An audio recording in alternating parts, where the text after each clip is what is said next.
नमस्कार दोस्तों, आपका स्वागत है आपके अपने YouTube channel study with Jupiter में। दोस्तों, आज हम देखेंगे 1857 की जो क्रांति होगी उससे पहले होने वाले प्रमुख विद्रोहों को देखेंगे। इसका ये प्रथम भाग है। इसके अंतर्गत 1857 के पूर्व के प्रमुख विद्रोह देखेंगे। इसमें हम संथाल, सन्यासी, पहाड़िया, कोल, हो, इस प्रकार से तमाम सारे विद्रोहों को देखेंगे। चलिए वीडियो की शुरुआत करते हैं। दोस्तों, हम पढ़ रहे थे ऐतिहासिक काल। ऐतिहासिक काल का भाग आधुनिक भारत। इससे पूर्व ऐतिहासिक काल से पूर्व हमने पढ़ा था प्राग ऐतिहासिक काल तथा आद्य ऐतिहासिक काल। उसके बाद ऐतिहासिक काल में हमने प्राचीन भारत, मध्यकालीन भारत तथा आधुनिक भारत चल रहा है वर्तमान समय में। आधुनिक भारत के अंतर्गत उत्तर मुगल काल, भारत में यूरोपीय कंपनियों का आगमन, नए साम्राज्यों का गठन, अंग्रेजों का संघर्ष, जनरल, गवर्नर जनरल और उनकी नीतियों के बारे में ये पढ़ चुके हैं। अगर आपने वो वीडियो नहीं देखे हैं तो प्लेलिस्ट में जाके वो सारे वीडियो एक बार जरूर देखें, जिससे आगे की स्थिति आपको अच्छे से समझ में आएगी। इसके आगे आज 1857 के पूर्व के प्रमुख विद्रोहों को देखते हैं। चलिए बढ़ते हैं आगे। 1857 के पूर्व के प्रमुख विद्रोह, इसमें है प्रथम सन्यासी विद्रोह, चुआर विद्रोह, हो विद्रोह, कोल विद्रोह, भूमिज विद्रोह, संथाल विद्रोह, अहोम विद्रोह, पहाड़िया विद्रोह। इन सारे विद्रोहों को हम आज पढ़ेंगे तथा अगले वीडियो में हम खासी विद्रोह, पागलपंथी विद्रोह, फैराजी विद्रोह, भील विद्रोह, रामोशी विद्रोह, फतेहशाही विद्रोह, वहाबी आंदोलन और खोंड विद्रोह, इस प्रकार के विद्रोहों को अगले वीडियो में कवर करेंगे। चलिए आज प्रथम भाग में हम इन वीडियो को कवर करते हैं और देखते हैं सन्यासी विद्रोह को। पहला है सन्यासी विद्रोह। इसका टाइम पीरियड लगभग में है 1763 से 1800 ईस्वी के आसपास में तथा 1800 ईस्वी के कुछ 1-2 साल बाद भी चलता रहता है। सन्यासी विद्रोह शाब्दिक अर्थ भिक्षुओं का विद्रोह, जो सन्यासी होते थे उनका विद्रोह है। 18वीं शताब्दी के अंत में बंगाल, भारत में सन्यासियों, साधुओं, हिंदू तपस्वियों और फकीरों द्वारा किया गया यह विद्रोह था, जो जलपाईगुड़ी से मुर्शिदाबाद और बैकुंठपुर जंगलों के आसपास में हुआ था। पंडित भवानी चरण पाठक के नेतृत्व में जलपाईगुड़ी के मुर्शिदाबाद और बैकुंठपुर जंगलों के आसपास में ये होता है। पंडित भवानी चरण पाठक के अन्य सहयोगी मंजर शाह, मूसा शाह और देवी चौधरानी थे। कुछ लोग इसे विदेशी शासन से भारत की स्वतंत्रता के लिए एक प्रारंभिक युद्ध के रूप में संदर्भित करते हैं, क्योंकि इसे प्रथम स्वतंत्रता संग्राम के रूप में माना जाता है।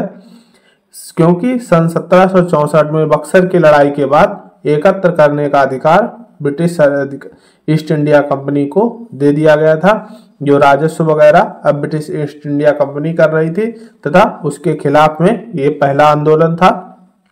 अन्य इतिहासकारों ने इसे 1770 के बंगाल में अकाल प्रांत की आबादी के विनाश के बाद हिंसक डाकू के कृत्यों के रूप में वर्गीकृत किया है। कुछ इतिहासकार कहते हैं कि 1768-70 के बीच में जो अकाल पड़ा था उसी के कारण यहाँ पे जो लोग थे वो डाकू रूप ले लेते हैं और जंगलों में लूटपाट करना प्रारंभ कर देते हैं। बंकिम चंद्र चटर्जी की रचना आनंद मठ सन्यासी विद्रोह की पृष्ठभूमि पर लिखी गई। जो आनंद मठ इनकी रचना है बंकिम चंद्र चटर्जी की, ये सन्यासी विद्रोह के ऊपर ही लिखी गई है। सन 1771 में सन्यासी विद्रोह के 150 सदस्यों को बिना किसी कारण के मौत के घाट उतार दिया जाता है अंग्रेजों के द्वारा, जिसके कारण हिंसा भड़क उठी, खासकर रंगपुर के नाटोरे में, जो शायद इस टाइम बांग्लादेश में पड़ता है। अन्य 2 आंदोलनों में हिंदू तपस्वियों का एक संप्रदाय भी शामिल था। 10 नामी नागा साधु जो तीर्थ यात्रा पर बंगाल आते थे, जो इस टाइप से ये चलता था आंदोलन।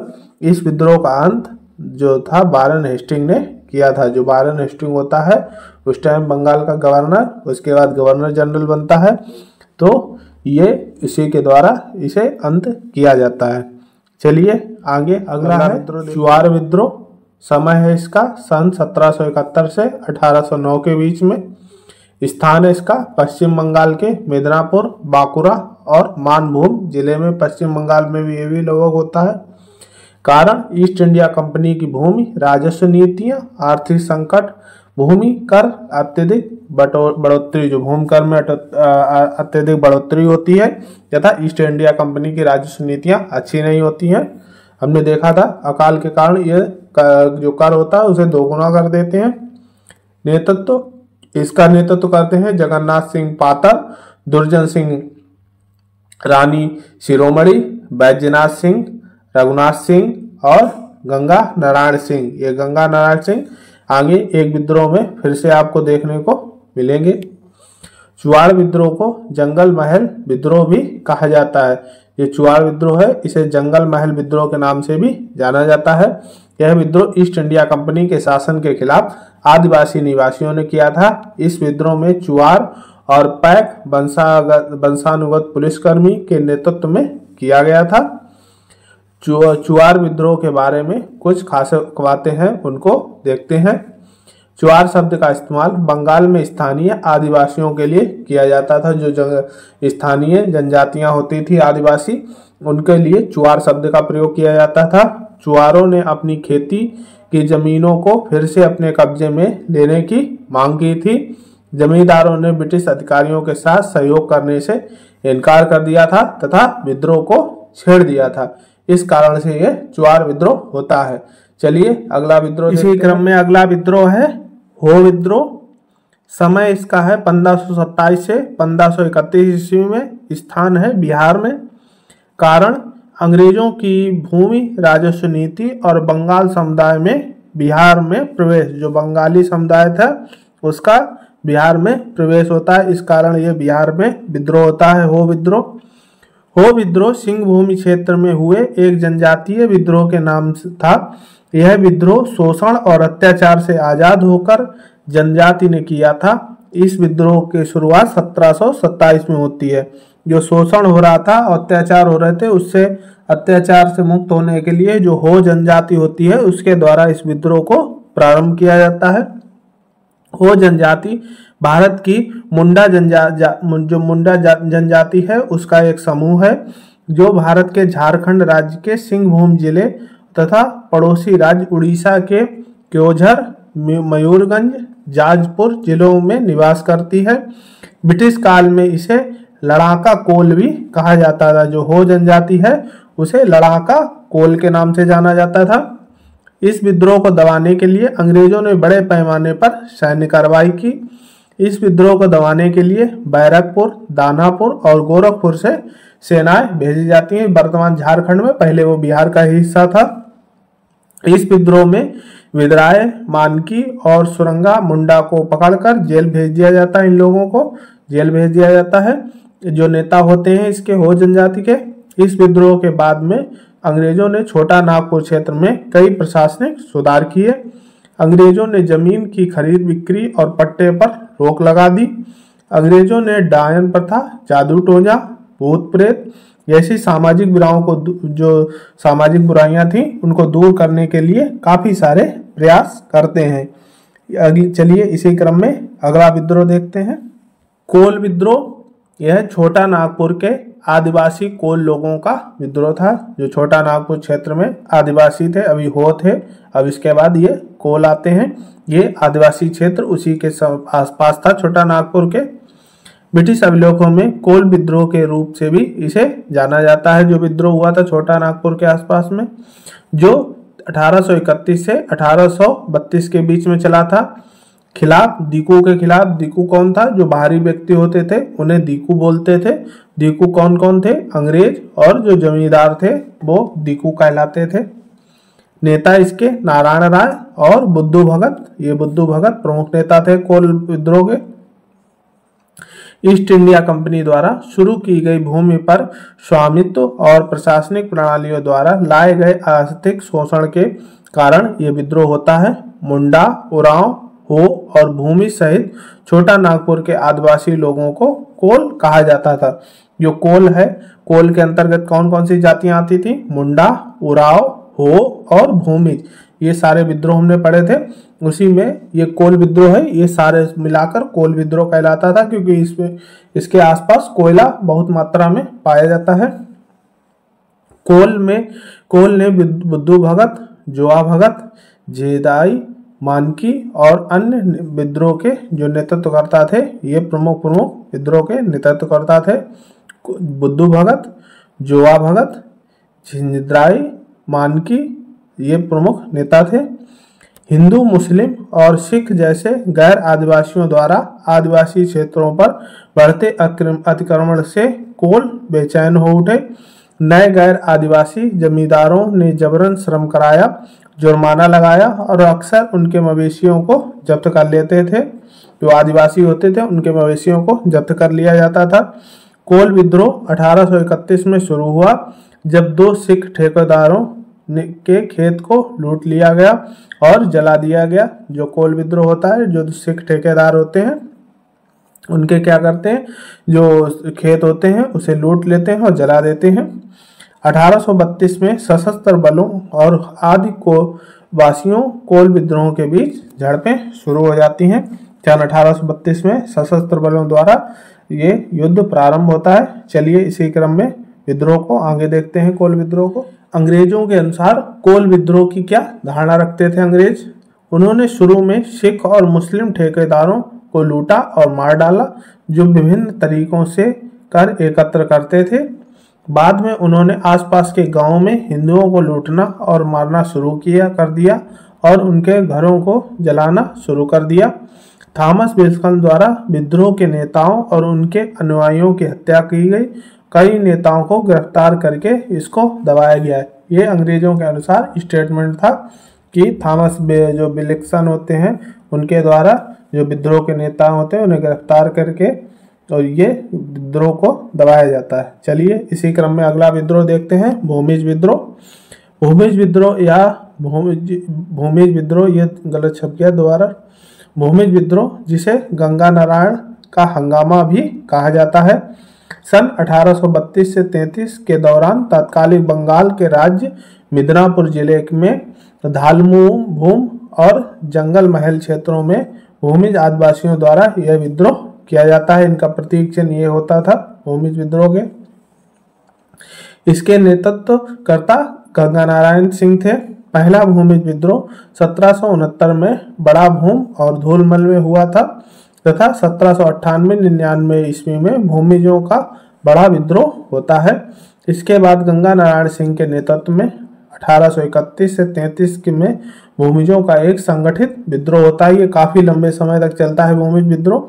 हम पढ़ रहे हैं इस टाइम जो सीरीज है 1757 से 1857 के, ये 100 वर्षों के बीच में बहुत सारे विद्रोह होते हैं।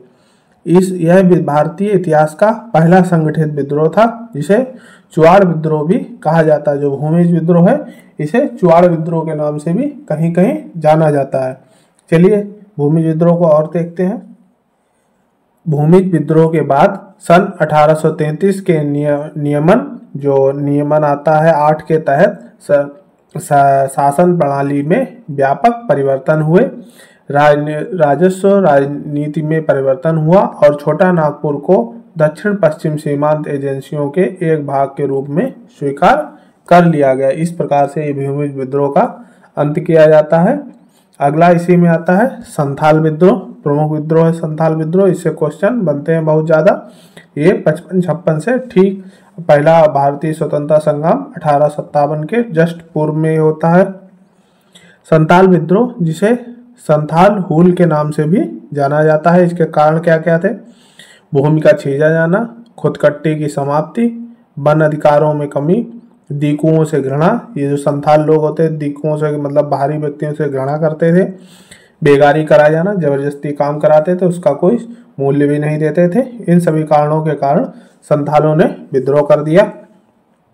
संथाल जनजाति द्वारा ब्रिटिश ईस्ट इंडिया कंपनी जमींदार सामंतवादियों के क्रूर नीतियों के खिलाफ पूर्वी भारत में वर्तमान झारखंड और पश्चिम बंगाल में एक विद्रोह पनपता है। इसे संथाल जनजातियों द्वारा आगे बढ़ाया जाता है, जिसे संथाल विद्रोह के नाम से भी जाना जाता है। चलिए संथाल को और देखते हैं। यह 1855 में शुरू हुआ और 1856 ईस्वी तक चलता है।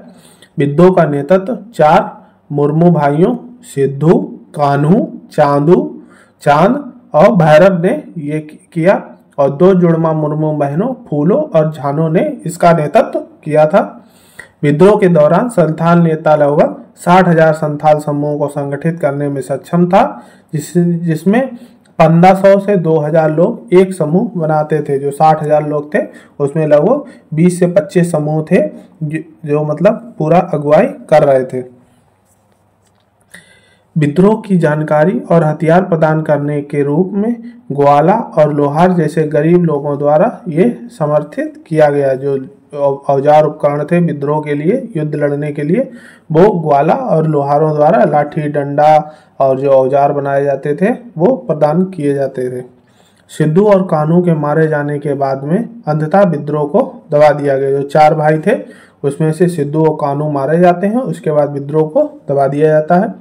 विद्रोह के दौरान संथाल झोपड़ियों को ध्वस्त करने के लिए मुर्शिदाबाद के नवाब द्वारा आपूर्ति किए गए युद्ध हथियारों का उपयोग किया गया, क्योंकि जो नवाब थे बंगाल के उस टाइम उन्होंने मुर्शिदाबाद से बहुत सारी सेना भेजी और हथियार भेजे, जिसके द्वारा इस विद्रोह को दबाया गया। इस घटना में 15,000 से अधिक लोग मारे गए। तिलक मांझी 1855-56 में संथाल विद्रोह के बाद यहाँ संथाल परगना का निर्माण किया गया, जिसके लिए 5500 वर्ग मील का क्षेत्र भागलपुर और औपनिवेशिक राज्य की आशा की थी। संथालों के लिए नया परगना बनाने और उसमें कुछ विशेष कानून लागू करने के लिए संथाल लोग संतुष्ट हो जाएं, इस तरीके से इनको जो विद्रोह था उसे समाप्त किया जाता है और संथाल परगना का निर्माण किया जाता है। चलिए इसी क्रम में अगला विद्रोह है अहोम विद्रोह। असम में ब्रिटिश शासन के खिलाफ एक विद्रोह था। यह विद्रोह सन 1828 से वर्तमान बांग्लादेश में रंगपुर में हुआ था। जो 1828 ईस्वी में वर्तमान बांग्लादेश में रंगपुर है, जो पहले बंगाल का क्षेत्र था, वहां पर यह विद्रोह होता है। इस विद्रोह का नेतृत्व अहोम वंश के राजकुमार गोमधर कोवर ने किया था। यह विद्रोह ब्रिटिश राज्य के अधीन क्षेत्रों के विलय के खिलाफ था। जो ब्रिटिश राज्य थे, जो हमने पढ़ाया था, जब ये बर्मा युद्ध के लिए जाते हैं, बर्मी युद्ध के लिए, उसी टाइम ये कब्जा कर लेते हैं लौटते टाइम असम पे, तो इसी कारण से यह युद्ध होता है। यह विद्रोह प्रथम एंग्लो बर्मा युद्ध सन 1824-26 के बाद होता है। ये 28 में होता है और ये 24-26 में ये जब बर्मा युद्ध होता है, उसके बाद जब वे वापस आते हैं युद्ध जीत के बर्मा को, तो ये क्या करते हैं, असम पे भी कब्जा कर लेते हैं। इस युद्ध के बाद अंग्रेजों ने असम छोड़ने का वादा किया था। अंग्रेजों ने कहा था हमें रास्ता दो, उसके बाद सारी आपूर्तियां प्रदान करो। असम वाले जो राजा थे उनके द्वारा इन्हें आपूर्ति प्रदान की गई, लेकिन इनकी नीयत खराब हो जाती है अंग्रेजों की। लौटते वक्त ये असम पे भी कब्जा कर लेते हैं। हालांकि युद्ध के बाद अंग्रेजों ने अपनी कंपनी के प्रभुत्व में अहोम के क्षेत्र को शामिल करने का प्रयास किया। अहोम के लोगों ने गोमधर कोवर को अपना राजा घोषित किया। गोमधर कोवर ने खुद को स्वर्ग का देव स्वर्ग का स्वामी घोषित करता है। अंग्रेजों ने गोमधर कोवर को पकड़ लिया और विद्रोह को दबा दिया। गोमधर कोवर पर मुकदमा चला गया और उन्हें देशद्रोह के आरोप में मौत की सजा सुनाई जाती है। हालांकि बाद में उनकी सजा कम कर दी जाती है। इस प्रकार से अहोम विद्रोह खत्म कर दिया जाता है। ये अहोम विद्रोह से जुड़े कुछ चीजें हैं। ये सिक्का है अहोम डायनेस्टी का और ये कुछ प्रतीक चिन्ह है। चलिए इसी क्रम में अगला है पहाड़िया विद्रोह। झारखंड और पश्चिम बंगाल में रहने वाली पहाड़िया समुदाय के लोगों द्वारा किया गया यह विद्रोह का एक समूह था।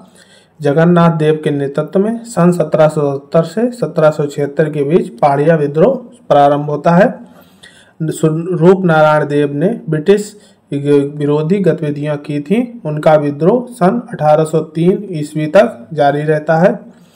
गोंडा के जमीन के पास टाटक पाड़ा की पहाड़ियां सरदार बुद्धू फौजदार ने भी विद्रोह किया था। पहाड़िया समुदाय के बारे में कुछ महत्वपूर्ण जानकारियों के बारे में भी देखते हैं। पहाड़िया समुदाय के लोग राजमहल की पहाड़ियों में मूल निवास करते थे। जो राजमहल की पहाड़ियां हैं वहां पर मूल निवास करते थे। आज झारखंड के संताल परगना डिवीजन को राजमहल की पहाड़ियाँ कहा जाता है। जो संताल डिवीजन परगना है, जो पहले हमने देखा था संथाल में बनाया जाता है, संथाल डिवीजन परगना, उसी में ये राजमहल की पहाड़ियाँ आती हैं। पश्चिम बंगाल, बिहार और झारखंड में राजस्व वसूली और जमीन पर कब्जा के खिलाफ जबरा पहाड़िया उर्फ तिलका माझी एक पहाड़िया लड़ाका थे। जो तिलका माझी होते हैं उनके द्वारा ये विद्रोह आगे बढ़ाया जाता है, जिन्होंने बाद में 1779 में पहाड़िया विद्रोह का नेतृत्व किया था। तिलका माझी ने सन 1780 से 1785 तक ब्रिटिश हुकूमत के खिलाफ संघर्ष किया। साल पेड़ की छाल में गांठ बांधकर एकजुट होने का न्योता भेजा। जितने भी जो इनके लोग थे उनको साल पेड़ की छाल निकाल के उसमें गांठ बांध के सबको न्योता दिया तथा एकत्र होने के लिए आह्वान करते हैं। तिलका माझी ने सन 1784 ईस्वी में भागलपुर के प्रथम कलेक्टर ऑगस्टस क्लीवलैंड को तीर धनुष से जख्मी कर दिया। ये रहे जो आपके तिलका माझी हैं, इनके द्वारा जो कलेक्टर ऑगस्टस होता है उसे मतलब पहले जख्मी किया जाता है, उसके बाद उसकी मौत भी हो जाती है। चलिए इसी क्रम में आगे पहाड़िया विद्रोह को और जिसके बाद कलेक्टर की मृत्यु हो जाती है और तिलका माझी को गिरफ्तार कर लिया जाता है। सन 1785 ईस्वी में भागलपुर के बीच चौराहे पे बरगद के पेड़ पर लटकाकर उसको फांसी दे दी जाती है और इस विद्रोह का दमन किया जाता है। जो तिलका माझी होता है उसको कलेक्टर की मौत के जुर्म में फांसी की सजा दी जाती है और उसे बीच चौराहे पर लाकर फांसी दी जाती है बरगद के पेड़ में लटकाकर, और विद्रोह का अंत किया जाता है। बांग्ला की सुप्रसिद्ध लेखिका महाश्वेता देवी ने तिलका माझी के जीवन और विद्रोह पर बांग्ला भाषा में एक उपन्यास सालगिरह डाके की रचना की है। जो सालगिरह की हमने बताया था, गांठ बांध कर न्योता दिया था, तो उसी के ऊपर इन्होंने लिखी है, सालगिरह डाके की रचना की है। अपने इस उपन्यास में महाश्वेता देवी ने तिलका माझी को मुर्मू गोत्र का संथाल आदिवासी बताया है।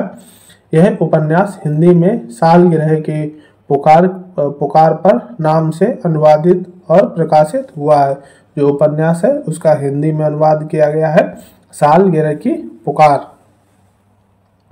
हिंदी में उपन्यासकार राकेश कुमार सिंह ने, जबकि अपने उपन्यास हूल पहाड़िया में तिलका माझी को जबरा पहाड़ी के रूप में चित्रित किया है। हूल पहाड़िया उपन्यास 2012 में प्रकाशित हुआ। जो हूल पहाड़िया उपन्यास है वो 2012 में प्रकाशित किया गया था। तिलका माझी के नाम पर भागलपुर में तिलका माझी भागलपुर विश्वविद्यालय नाम से एक शिक्षा संस्था केंद्र स्थापित किया गया, मतलब शिक्षण संस्थान, मतलब एक यूनिवर्सिटी बनाई गई भागलपुर में तिलका माझी के नाम से।